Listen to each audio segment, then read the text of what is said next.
My dear students, எல்லாம் நல்லா படிச்சுட்டு இருப்பீங்க.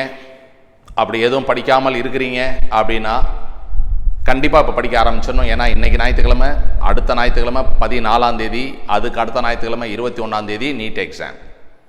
ஸோ மத்தியானம் இப்போ 1:30 மணி இந்த வீடியோ நீங்கள் பார்த்துட்ருக்கீங்க. இன்னும் 15 நாளில் நீங்கள் எக்ஸாம் ஹாலுக்குள்ளே இருப்பீங்க. ஸோ யாராவது கொஞ்சம் ஸ்லோவாக படிச்சுட்டு இருந்து மைண்டு இன்னும் ஃபோக்கஸ்டாக இல்லை, இன்னும் கொஞ்சம் டிஸ்ட்ராக்ஷன் இருக்குது அப்படிலாம் இருக்கக்கூடாது. இந்த 15 நாட்கள் பயங்கர சீரியஸாக நீங்கள் இறங்கிடணும். ஒரு பைலட் இருக்கார், ரிலாக்ஸாக இருக்கார், அவருக்கு டியூட்டி டைம் வந்துருச்சு, ஃப்ளைட் எடுக்கணும், அப்படியே பேசிக்கிட்டு சிரிச்சுக்கிட்டு விளையாண்டுக்கிட்டு வர்றாரு, ஃப்ளைட்டில் வந்து உட்கார்றாரு, எல்லாம் ஓகே. இப்போ வண்டியை ஸ்டார்ட் பண்ணணும், டக்குன்னு அட்டென்ஷனுக்கு வந்துடுறாரு. கம்ப்ளீட்டாக எல்லா இன்ஸ்ட்ருமெண்ட்ஸும் செக் பண்ணுறாரு. ஃப்ளைட் கண்டிஷன்ஸ் கரெக்டாக இருக்கான்னு பார்க்குறாரு. வேரியஸ் பேராமீட்டர்ஸ் பார்க்குறாரு.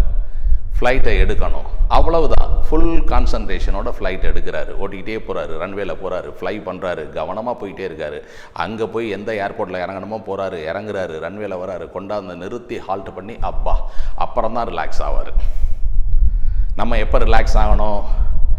ஜூன் மாதம் 21ஆம் தேதி 5:15 மணிக்கு மேலே தான் ரிலாக்ஸ் ஆகணும். ஸோ இப்போலேருந்து அந்த அட்டென்ஷன் மோடுக்கு தயவு செய்து ஒவ்வொருத்தரும் வந்துடுங்க. ரொம்ப சின்சியராக படிங்க, ரொம்ப நல்லா பரீட்சையெல்லாம் எழுதுங்க. படிக்கிறத பொறுத்த வரைக்கும் நிறையா நம்ம படிச்சிட்டோம். இப்போ நீங்கள் பர்ஃபார்ம் பண்ண வேண்டிய லெவலில் இருக்கிறீங்க. நல்லபடியாக பரீட்சையை அந்த 3.25 மணி நேரம் பரீட்சையை நல்லபடியாக எழுதுங்க. ஓகேயா? இப்போ செக்ஷன் பி ஸ்டூடெண்ட்டாக இருந்தாலும் 81 சாப்டரும் எழுதியாச்சு. உங்களுடைய விருப்பம் நாங்கள் இன்னும் கொஞ்சம் நல்லா படிக்கணும், நாங்கள் இந்த செக்ஷன் பிக்கு வரோம், ஒரு யூனிட்டாக படிக்கிறோன்னு நீங்கள் விரும்பி அந்த கோர்ஸில் சேர்ந்து படிச்சிட்டிங்க. ஆல் 81 சாப்டர் நீங்கள் எழுதிட்டீங்க. ஒன்றுக்கும் 45 கொஸ்டின் எழுதிட்டீங்க, முடிச்சிட்டிங்க. சில யூனிட்டில் மார்க் நல்லா வந்திருக்கு, சிலதில் கொஞ்சம் கம்மியாக வந்திருக்கு. You know your level. But all lessons at least ஒரு தரம் ஒரு 3-4 ஹவர்ஸ் படிக்க டைம் கொடுத்தோம். ஒரு பாடத்துக்கும் படிச்சிட்டிங்க, எழுதிட்டீங்க. நவ் என்ன பண்ணுறது? Model exam. இப்போ செக்ஷன் ஏ ஏற்கனவே 10 டெஸ்ட் எழுதிட்டாங்க, நீங்கள் அவங்க கூட சேர்ந்துக்கிறீங்க. Same question paper. அப்போ இன்றைக்கி ஒரு தரமான போட்டி. செக்ஷன் ஏ, செக்ஷன் பி எல்லாருமா சேர்ந்து ஒரு அருமையான பரீட்சை எழுத போகிறீங்க. இந்த பரீட்சை எல்லாமே நம்ம எப்படி வைக்கிறோம் அப்படின்னா, நீட் 2026 நீங்கள் போய் எழுதிட்டு வந்தீங்க இல்லையா, அது கொஞ்சம் ஈஸி. அதை விட ஸ்லைட்லி டிஃபிகல்ட்டாக தான் வைக்கிறோம். அப்போ இந்த மார்க் பொறுத்த வரைக்கும் எப்படி நீங்கள் புரிஞ்சுக்கணும், டைம் மேனேஜ்மெண்ட் எப்படி பண்ணணும் அப்படிங்கிறத ஒரு தரம் பல முறை சொல்லியிருக்கேன். ஒரு தரம் குயிக்காக சொல்லிடுறேன். நீங்கள் பரீட்சை ஆரம்பிக்கும் போது கான்ஃபிடண்ட்டாக பரீட்சை ஆரம்பிக்கணும். டெஃபினட்டாக அந்த கொஸ்டின் பேப்பரை வாங்குறப்ப நான் எல்லா கேள்வியும் கரெக்டாக எழுதுவேன், நான் 720க்கு 720 வாங்க போகிறேன் அப்படிங்கிற நம்பிக்கையில் தான் பரீட்சையை நீங்கள் ஆரம்பிக்கணும். அதை பயாலஜிலேருந்து ஸ்டார்ட் பண்ணுறது பெட்டர் தான். பயாலஜிலேருந்து ஸ்டார்ட் பண்ணுறோம், ஃபிசிக்ஸுக்கு போகிறோம், கெமிஸ்ட்ரிக்கு போகிறோம். All subjects are equally important. பயாலஜியை பொறுத்த வரைக்கும் நீங்கள் 2 o'clock ஆரம்பிச்சிங்கன்னா 3 o'clock வரைக்கும் தான் நீங்கள் டைம் எடுத்துக்கணும். ஒரு 10 நிமிஷம் முன்னாடி ஈஸியான பேப்பராக இருந்தால் முடிச்சிடலாம். 2:40க்கெல்லாம் முடிச்சிடலாம், 2:50க்கு முடிச்சிடலாம். That is the best thing. சில பேர் 40 நிமிஷம் 45 நிமிஷத்தில் முடிச்சிட்டேன்னு கூட சொன்னீங்க, அது சூப்பர். ஓகேயா? அப்போ 2:50க்குள்ளே பயாலஜியை முடிக்கிறதுக்கு பார்க்கணும். சப்போஸ் கொஸ்டின் லெங்க்த்தியாக இருக்குது, அப்ளிகேஷன் ஓரியன்டாக இருக்குது, கொஞ்சம் அசர்ஷன் ரீசன்லாம் இருக்குது, அப்படி இப்படி இருந்தாலுமே 3 மணிக்கு மேலே போயிடக்கூடாது. 3 மணிக்குள்ளே பயாலஜியை முடிக்கலைன்னா நம்மளால் கண்டிப்பாக பரீட்சையை நல்லபடியாக எழுத முடியாது. அதை நல்லா ஞாபகம் வச்சுக்கணும். ஸோ 3 o'clockக்குள்ளே ஆல் கொஸ்டின்ஸ் அட்டன் பண்ணிடணுங்கிறது முக்கியம். முடிச்சிடணும் அப்படின்னா பாதியில் விட்டுட்டு போயிடணும்னு நான் சொல்லலை. கொஸ்டின் 91லேருந்து 180 வரைக்கும் கொஸ்டினை ஒரு தரம் நல்லா கவனமாக படித்து ஆன்சரை டிக் பண்ணிக்கிட்டே வந்துடணும். எந்த கேள்வியாக இருந்தாலும் இதை ரிசர்வ்டு ஃபார் ஃபியூச்சர் அப்படின்னு வைக்கவே கூடாது. பயாலஜி பொறுத்த வரைக்கும் one go, all question you tick it you complete it. அதை ஓஎம்ஆரில் பபிள் பண்ணும்போது ஒரு ரோபோ மாதிரி பபிள் பண்ணணும். மறுபடியும் ஒரு தரம் அதை செக் பண்ணிக்கிட்டு இருக்கக்கூடாது. இவ்வளவு தாங்க. பயாலஜி பொறுத்த வரைக்கும் நான் 3 விஷயம் சொல்லியிருக்கேன். 1, 1 மணி நேரத்துக்கு மேலே டைம் போயிடக்கூடாது. 2வது, எல்லா கொஸ்டினையும் அட்டன் பண்ணணும். First go, at the first go you should attend. நீ அதை விட்டுட்டு அப்புறம் வரலான்னு சொல்லக்கூடாது. 3வது என்ன விஷயம் சொல்லியிருக்கேன்னா, ஒரு ரோபோ பபிள் பண்ணால் எப்படி பண்ணோம் அப்படி பண்ணணுமே ஒழிய மறுபடியும் படித்து பார்க்கக்கூடாது. அந்த ஆன்சர் கரெக்டாக தப்பா மறுபடியும் செக் பண்ணிகிட்டு இருக்கக்கூடாது. இதை மட்டும் கரெக்டாக பண்ணிங்கன்னா நல்ல மார்க் பயாலஜியில் 1 ஹவரில் வாங்கிடலாம். தென் கோ டு ஃபிசிக்ஸ். ஃபிசிக்ஸை கடைசியாக வச்சுக்காதீங்க. கெமிஸ்ட்ரியை கடைசியாக வச்சு தான் ஆகணும். உடனே ஃபிசிக்ஸுக்கு போங்க. இதே மாதிரி ஆல் கொஸ்டின் அட்டன் பண்ண முடியுமா? கொஸ்டின் ஈஸியாக இருந்தால் பண்ண முடியும். அப்படி பொதுவாக இருக்க வாய்ப்பு கொஞ்சம் கம்மி. அப்போ ஒரு 5-10 கொஸ்டினை விட்டுட்டு 35 கொஸ்டின் ஈஸியாக தான் இருக்கும், அட்டன் பண்ணிடலாமே. அது அப்படியே அந்த கணக்கை போட்டுக்கிட்டே வரீங்க. எது ரொம்ப காம்ப்ளிகேட்டடாக இருக்குது, எது கஷ்டமாக இருக்கோ அப்போ மட்டும் அதை விட்டுட்டு நீங்கள் போயிட்டே இருங்க. ஒரு 35 கேள்வி கரெக்டாக அட்டன் பண்ணி ஒரு 140 மார்க் வாங்கிட்டீங்கன்னா சூப்பர் தானே? அதுதான் ஃபிசிக்ஸில் நீங்கள் செய்ய வேண்டிய வேலை. இதுக்கு எவ்வளோ நேரம் எடுத்துக்கலாம்? 35 கொஸ்டினுக்கு ஒரு 50 நிமிஷம் வரைக்கும் எடுத்துக்கலாம். Maximum 1 hour. ஃபுல் ஃபிசிக்ஸுக்கே 1 ஹவர் தான். அதனால் ஒரு 50 நிமிஷம் வரைக்கும் எடுத்துக்கலாம். அப்போ நம்ம ஒரு 3:50க்கு கெமிஸ்ட்ரிக்கு போயிடணும். கெமிஸ்ட்ரி பொறுத்த வரைக்கும் 45 கொஸ்டினில் ஃபிசிக்கல் கெமிஸ்ட்ரியில் சிலது லெங்க்தி கால்குலேஷனாக இருக்குது, கொஞ்சம் ஆர்கானிக் இன்ஆர்கானிக்கில் ஏதோ 1-2 டவுட் இருக்குது அப்படின்னா கூட கண்டிப்பாக 35லேருந்து 40 வரைக்கும் நீங்கள் ஃபஸ்ட்டு அட்டம்ப்ட்லேயே பண்ண முடியும். 35னே வச்சுக்குவோம். அப்போ 35 கேள்வியை தெளிவாக நல்லா தெரிஞ்ச கேள்வியை அழகாக அட்டன் பண்ணுறீங்க. 140 மார்க் வாங்கி முடிச்சிடுறீங்க. மறுபடியும் 50 நிமிஷம். அப்போ இதில் 10-20 நிமிஷம் நமக்கு பாக்கி இருக்குது. ஃபிசிக்ஸில் 50 நிமிஷம், கெமிஸ்ட்ரியில் 50 நிமிஷம், 20 நிமிஷம் பாக்கி இருக்குது. ப்ளஸ் கவர்மெண்ட்டில் 15 நிமிஷம் எக்ஸ்ட்ரா கொடுத்துட்டாங்க. அப்போ 5:15 வரைக்கும் பரீட்சை வந்து உங்களுக்கு 2லேருந்து 5:15 வரைக்கும். நம்ம எப்படி டைம் மேனேஜ்மெண்ட் பிளான் பண்ணோம்? 2லேருந்து 3க்குள்ளே பயாலஜியை முடிச்சிடணும். ஃபிசிக்ஸ் பொறுத்த வரைக்கும் 3லேருந்து 3:50 வரைக்கும் தெரிஞ்ச கேள்வியை போடுறோம். கெமிஸ்ட்ரி பொறுத்த வரைக்கும் 3:50லேருந்து 4:40க்குள்ளே தெரிஞ்ச கேள்வியை போடுறோம் அப்படின்னு நான் சொன்னேன். மார்க் வந்து உங்கள் திறமை தான். இது வரைக்கும் நல்லபடியாக பரீட்சை எழுதி முடிச்சிட்டீங்க. பயாலஜி நீங்கள் பண்ணி தான் ஆகணும், பண்ணிட்டீங்க. பயாலஜியில் ரொம்ப நல்ல மார்க்னா 360. ஒரு சில பேர் கொஞ்சம் குறைச்சி வாங்கலாம். ஆனால் 320க்கு கீழே போயிடக்கூடாது. அந்த அளவுக்கு பயாலஜியை வந்து பக்காவாக நீங்கள் எழுதியிருக்கணும். தென் ஃபிசிக்ஸில் 35 கேள்வி எல்லாமே கரெக்டாக வந்தால் 140. ஒரு 4 கேள்வி தப்பாக வருது அப்படின்னா 120. கெமிஸ்ட்ரியில் 140 மார்க் அட்டன் பண்ணியிருக்கோம். அதுலேயும் ஒரு 4 கேள்வி தப்பாக வருது, அங்கே 20 மார்க் போச்சு, 120. இந்த மாதிரி வருது. பயாலஜிலையுமே நான் வந்து 8 கேள்வி தப்பாக போயிடுச்சுன்னு போட்டிருக்கேன். அப்போ இது வந்து ரீசனபிள் தானே? இதில் வந்து 8 கொஸ்டின் தப்பாகுது, இதில் ஒரு 4 கேள்வி, இதில் ஒரு 4 கேள்வி தப்பாகுது. அதுக்கு மேலே தப்பு நமக்கு வரப்போதா? தப்பு வராது அப்படிங்கிற அளவுக்கு நம்பிக்கையோட பரீட்சையை நீங்கள் எழுதுறீங்க. அதுக்கப்புறம் நமக்கு டைம் எவ்வளவு இருக்குது? 4:40லேருந்து 5:15. இந்த டைமில் இதில் 35 கேள்வி தான் அட்டன் பண்ணோம். ஒரு 10 கேள்வி பாக்கி இருக்குது. கெமிஸ்ட்ரியில் ஒரு 10 கேள்வி பாக்கி இருக்குது. இந்த 20 கேள்வியில் எவ்வளவு கேள்வியை உங்களால் மேக்ஸிமம் அட்டன் பண்ண முடியும், எவ்வளவு தூரம் அதை கரெக்டாக போட முடியும், சின்சியராக ட்ரை பண்ணிங்கன்னா இங்கே உங்களுக்கு கொஞ்சம் மார்க் குறைச்சிருக்கேன் பாருங்கள். இந்த 40 மார்க் 80 மார்க் குறைச்சிருக்கேன்ல, அந்த 80 மார்க் இந்த 20 கேள்வி இங்கே இருக்குது. அதில் ஒரு 40யாவது நீங்கள் வாங்கிட முடியும். அதாவது இதில் பாதிக்கு பாதி நீங்கள் அட்டன் பண்ணி கரெக்டாக பண்ணால் கூட 40 மார்க் வாங்கிட முடியும். அப்போ ஒரு அபவ் ஆவரேஜ் ஸ்டூடெண்ட்டை பொறுத்த வரைக்கும் இந்த டோட்டல் நம்ம எடுத்துக்கிட்டோம்னா கூட 3, 4, 5, 560, இந்த 40, ஸோ 600 மார்க் அப்படிங்கிறத ஒரு அபவ் ஆவரேஜ் ஸ்டூடெண்ட்டால் வாங்க முடியும். சரியா? ஸோ நம்ம நல்லபடியாக பரீட்சை எழுதணும். நம்ம எந்தெந்த விஷயத்தை நம்ம சக்தி நீட் அகாடமியில் டார்கெட் பண்ணுறோம்? 1, எல்லாருக்கும் கவர்மெண்ட் மெடிக்கல் காலேஜில் MBBS சீட்டு கிடைக்கணும்னு டார்கெட் பண்ணுறோம். அதுக்கு என்ன செய்யணும் உங்களுக்கு நான் சொல்கிறேன். அப்புறம் ஸ்டேட் ஃபர்ஸ்ட் ரேங்க் நம்ம வாங்கணும் அப்படின்னு ஒரு டார்கெட் பண்ணுறோம். அது எப்படி பண்ணுறது அப்படிங்கிறத இப்போவே சொல்லிடுறேன். அதாவது நம்மகிட்ட ஒரு 10 ஸ்டூடெண்ட் ரொம்ப நல்லா படிக்கிற ஸ்டூடெண்ட்ஸ் இருக்காங்க. ஸ்டேட்டில் ஃபர்ஸ்ட் ரேங்க் அப்படின்னா போன வருஷம் அது வந்து 665. இந்த வருஷம் கொஸ்டின் பேப்பர் இப்போ ரீநீட் பொறுத்த வரைக்கும் கொஸ்டின் பேப்பர் ஸ்லைட்லி டிஃபிகல்ட்டாக இருக்குது.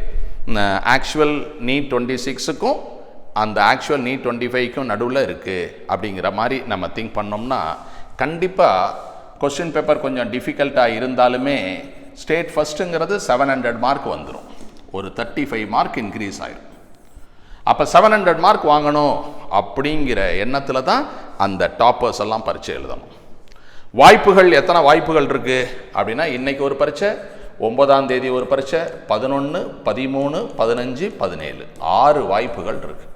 இந்த 6 சான்சஸில் இந்த டாப்பர்ஸ் ஒரு தரமாவது 700 அப்படிங்கிறத அச்சீவ் பண்ணணும். அப்போது வரக்கூடிய பரீட்சை 6 பரீட்சையுமே ஸ்லைட்லி, அதாவது நீட் 26 விட கொஞ்சம் ஸ்லைட்லி டிஃபிகல்ட் லெவலில் தான் இருக்கும். நீட் 26ல் நம்மளுடைய மார்க்கு 696 வைஷிகா, ரைட்டா, 690 நம்ம தமிழ்வாணன், இந்த மாதிரி இருந்தது. இதை விட இப்போ அதிகமான மார்க்கை வந்து வாங்கணும் டிஃபிகல்ட் பேப்பரில் அப்படின்னு சொல்கிறேன். ஏன், எப்படி முடியும் அப்படின்னு கேட்டிங்கன்னா, இந்த 35 நாள் மறுபடியும் படிச்சிருக்கீங்க, மறுபடியும் விட்டு போனதெல்லாம் ரிவைஸ் பண்ணியிருக்கீங்க, மறுபடியும் ஒரு தரம் தரவு பண்ணியிருக்கீங்க. You are definitely equal to the ஃப்ரெஷர்ஸில். சில பேர் ரொம்ப அந்த க்ரீமி லேயர் அதி புத்திசாலி, ஃபஸ்ட்டு அட்டம்ப்ட்லேயே 720 வாங்குறானே, 6, 7, 8, 9 எல்லாம் ஃபவுண்டேஷன் கிளாஸ் படித்து வர்றானே, அவனுக்கு நீங்கள் ஈக்குவல். பிகாஸ் நீங்கள் நீட் எழுதி முடித்து நல்ல மார்க் வாங்கியிருந்தால் கூட இன்னொரு முறை படிக்கிறதுக்கு இந்த கடவுளாக பார்த்து நமக்கு ஒரு வாய்ப்பு கொடுத்துருக்காரு. அதனால் கண்டிப்பாக நீங்கள் 700க்கு மேலே போகணும். இப்போ ஸ்டேட் ஃபர்ஸ்ட் அப்படிங்கிற மார்க்கை நீங்கள் வாங்கணும். ஸோ இந்த 6 வாய்ப்புகளில் ஒரு முறையாவது நீங்கள் 700 வாங்கி காமிக்கணும். இது டாப்பர்ஸோட வேலை. இப்போ அடுத்த விஷயத்தை நம்ம பேசுவோம். எல்லாருக்கும் MBBS அப்படிங்கிற விஷயத்த பேசுவோம். இது வந்து 2025 உடைய கட் ஆஃப். ஸோ MBBS சீட்டுங்கிறது உங்களுடைய கம்யூனிட்டியை பொறுத்து இருக்குது, உங்களுடைய மார்க்கை பொறுத்து இருக்குது, கம்யூனிட்டி ரேங்கை பொறுத்து இருக்குது. ஸோ இது எப்படி இருந்ததுங்கிறத பார்த்துங்க.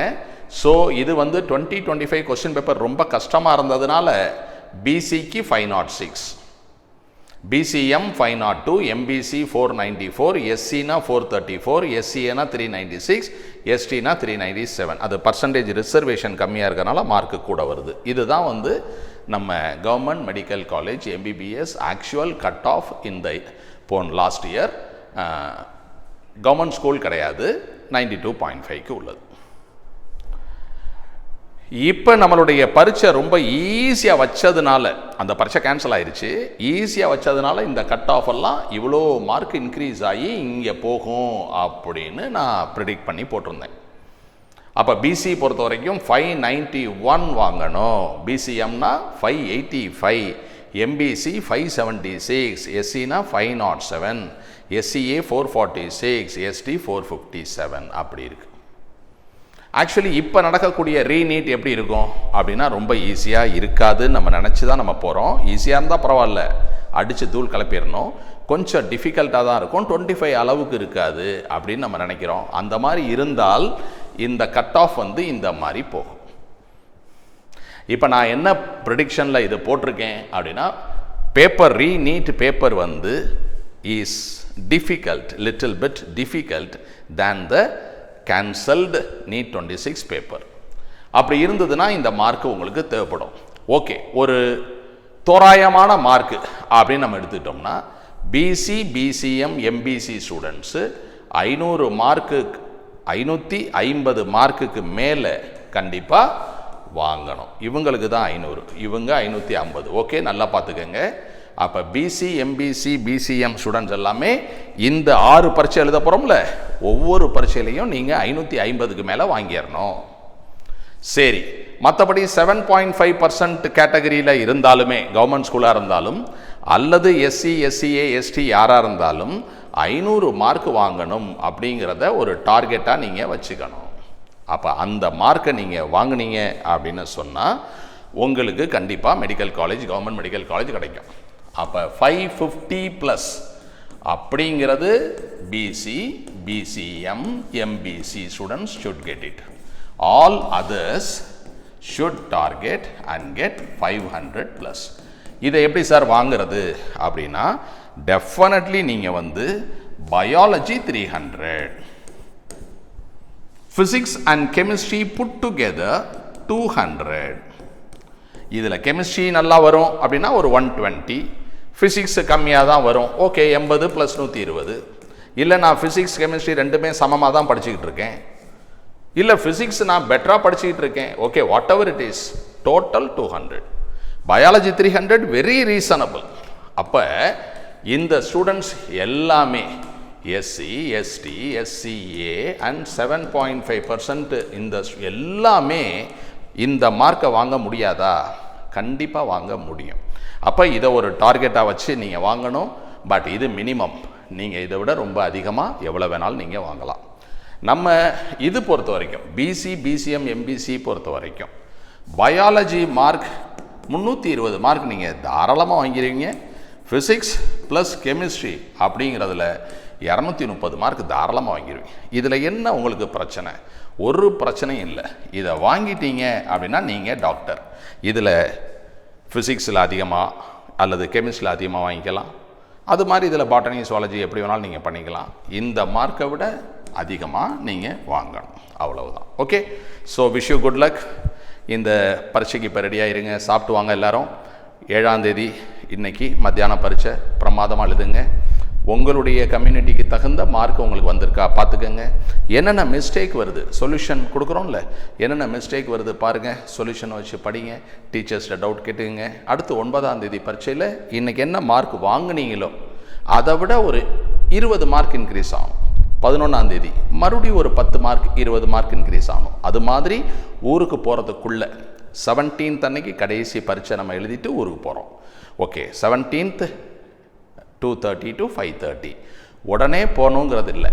18th ஏர்லி மார்னிங் கிளம்பி போகலாம்.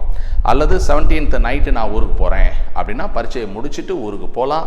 With our best wishes you can go home and do well in the exam. 18, 19, 20 கொஞ்சம் வீட்டில் ரெஸ்ட் எடுத்துகிட்டு கொஞ்சம் ரிவிஷன், ஃபார்முலா படிக்கிறது எல்லாம் பார்த்துட்டு 21st சீக்கிரமாக எக்ஸாம் ஹாலுக்கு போய் கரெக்டாக வந்து அந்த பரீட்சையை அருமையாக எழுதிட்டு, அதே மாதிரி நாங்கள் ஒரு லிங்க் வந்து அனுப்புவோம். அந்த லிங்க்கில் உங்களுடைய கொஸ்டின் பேப்பர் பேட்டர்ன் படி உங்களுக்கு என்ன ஆப்ஷன் நீங்கள் போட்டீங்க அப்படிங்கிறத போட்டு அனுப்புங்க. அதை பபிள் பண்ணி அனுப்புனீங்கன்னா நீங்களும் மார்க்கை சப்மிட் பண்ண உடனே பார்த்துக்கலாம். அந்த மாதிரி தான் இப்போ பண்ணுறோம். ப்ளஸ் எங்களுக்கும் அந்த மார்க்கு வந்துடும். Okay, thank you. Wish you good luck.